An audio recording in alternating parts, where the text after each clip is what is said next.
Salute, man. It's your bro, BBD here. And today, I'm gonna talk about bad boy traits.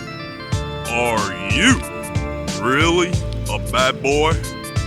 Men can't fake bad boy status. Considering this is BadBoyD TV, I haven't made a lot of videos with bad boy in the title. So to make up for it, I'm putting bad boy in this title 3 times.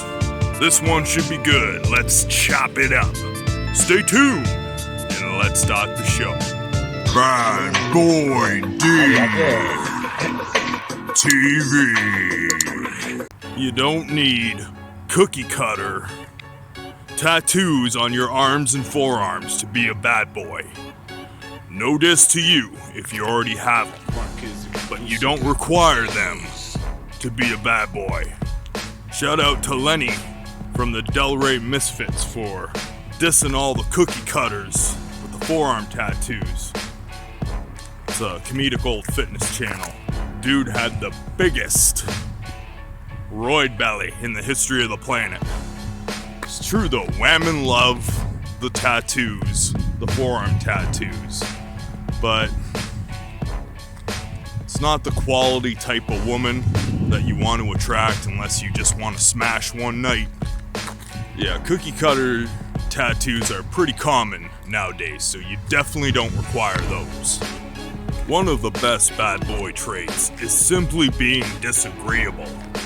You don't have to agree with what everybody says. You don't have to hurt everybody's feelings. It's often interpreted as being an asshole. You don't have to be a straight up asshole. You just have to stand your ground, ensure you're preserving yourself, and looking out for number one. And you're bound to hurt some feelings along the way, and you're bound to be regarded as a dick. But that's the main bad boy trait too, is you don't give a F about that. Bad boys for the most part are street smart. They get it at a young age. And you can learn this stuff, but a lot of guys learn it the wrong way. Social skills, especially with social media and the school system now, is getting worse and worse. We have no etiquette classes. They don't teach you any social skills in school. You have to learn it on your own. So the bad boys with that appeal, they kind of just get it. They naturally get it. Everybody has genetic traits that puts them to an advantage, some more than others. However, most bad boys kind of get it at a young age, and you can learn it, but this is where people go wrong, and you can't fake it. Where most of us men go wrong is we learn that women aren't attracted to nice guys. And then we morph. We try to morph overnight. Some of us, I'm not saying you do, but this is common. And they morph into a total jerk, total a-hole overnight. And the majority of the time, the way they go about it, it's just off-putting to women. It's not attracted to them. They're like, what the hell's wrong with that guy? What a jerk. Like they don't go about it in a seductive bad boy way. They just turn into a sloppy, antisocial asshole, or at least that's what they're perceived as, because they're not used to the bad boy behavior. Because even though you might be perceived as an asshole, being a bad boy doesn't mean you go out intending to be a total asshole.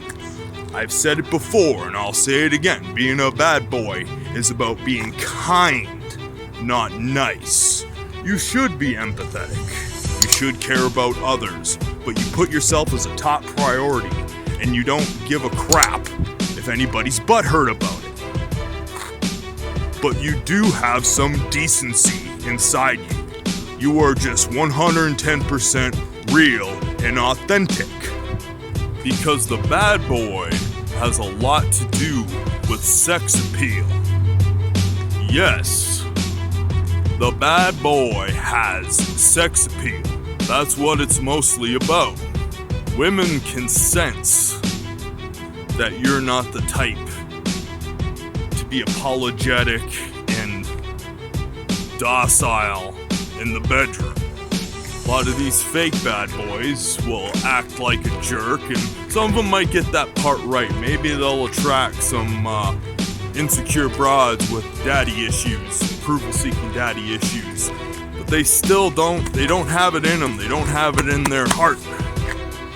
And then they get in the bedroom and they're like, oh, do you like this? And, oh, how about I do this? And, oh, well, is this okay? And that's the thing about the bad boy. It's mostly about sex appeal.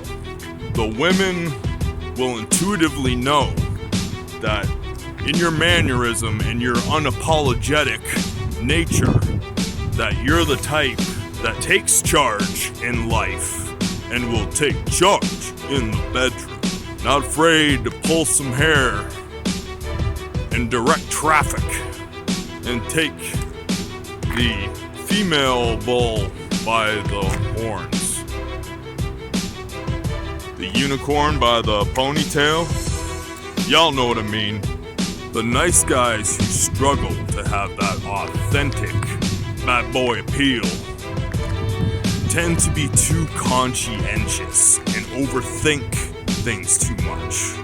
Where once you're in your authentic, masculine, bad boy frame, you don't give a F what anybody else thinks.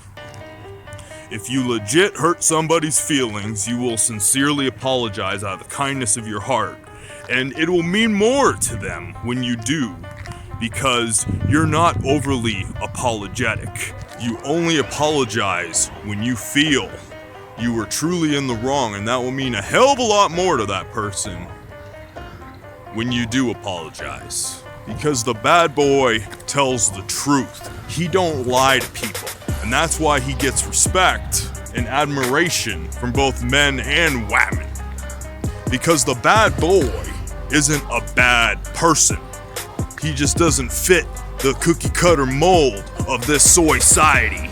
Because most people overthink, they're deceitful, they're anxious, and the bad boy has alpha confidence. And speaking of alpha, I'm gonna make a separate video on the alpha topic. Because I agree with the alpha, the concept of an alpha, 100%. But there's a lot of geeky little cookie cutter channels out there that have alpha in the name of their title, making all kinds of videos about alpha, and they're, hey, blah, blah, blah, 10 traits of an alpha, blah, blah, blah. The alpha is far more unattainable than folks make it out to be. The alpha, in my opinion, is 0.001% of the population. A true alpha, that's 1 in 10,000. Because I have a confession to make. I have a lot of alpha traits, but I'm not 100% alpha. That is a huge thing to attain. It's not these few little things. It's way up there. There's what I know, and I've watched a ton of content creators over the years, and there are only 2, probably 1. The number 2 would be the one that you all probably assume is the one I'm talking about. The number 1, he wrote the book on alpha. And anybody who knows who I'm talking about knows who I'm talking about. He's the number 1 in that regard. So yes, being a bad boy is like being an intermediate alpha. If you're truly a bad boy, that's pretty damn good. You're at like, well, I guess in my book, I have a YouTube channel, I can write my own book on the shit too. But the bad boy is like the 1 to 0.01%. There's levels of it. Your goal is to reach the highest level of bad boy you can in a certain amount of time. Build those bad boy alpha traits. Build alpha traits. Ultimate goal is to reach alpha, but I already said alphas are extremely rare. BadBoyD isn't even an alpha, and I think there's only one out of probably the thousands that spout alpha information that really is an alpha. So yes, alter your reality to your advantage without being underhanded or sneaky. Tell the truth, be truthful, don't be afraid to hurt people's feelings, but if you're legit in the wrong, you apologize. Being a bad boy is not about being a bad man. It's that being an underhanded, overthinking, weak soy boy that fits society's mold, a nice guy, is considered good. No, the real good, kind people are the bad boys in this fucking society. We're the only ones that are in society. The rest are in SOYciety. We dictate our life, we preserve ourselves, and women can sense our intensity and can tell that we're the type to have the dom game and ain't scared to throw down, ain't scared to be the leader in life, in the bedroom, or in any circumstance. We are dominant and we take full advantage of every situation without being an underhanded, sleazy little cookie cutter weasel. I'll be getting more in depth on the topic of alpha, what real alpha shit is all about, in a very near future video. Make sure to subscribe to BadBoyD TV. Let's not be a part of the manginery in SOYciety. Like the video if you're enjoying it too. Check out my latest video right there. I'll drop another one right there. I'll slip another video down yonder and subscribe to BadBoyD right there. I'm out of here. Hope you enjoy. Peace.